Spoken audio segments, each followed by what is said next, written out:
Hi, I'm Ms. Lerma, and I'm one of the Del Mar instructors that's assigned to Flower Bluff High School. And we're so excited with Flower Bluff's partnership with Del Mar.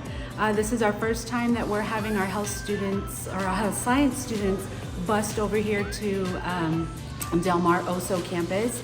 And we're so excited for the things that are in store for our EKG and patient care technician our students. And we have our very nice facilities, our lab that our students are going to be able to utilize. And we're so excited for the opportunities that are being presented to them this coming semester, and really excited for the year that's coming up.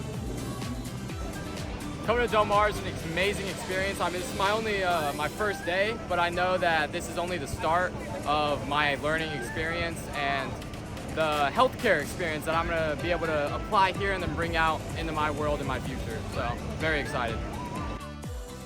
My mom and all my cousins are into healthcare, and they really have set a really good expectation for me, and seeing how hard they work and how much they help around me. So I'm super excited to be here right now. We're all super excited. It's just such a big difference, coming from our school to all the facilities here at Del Mar, especially at this new campus. And so we're super expectant, and we're really excited for all that we're going to be able to do just now with the opportunities that are here at Del Mar.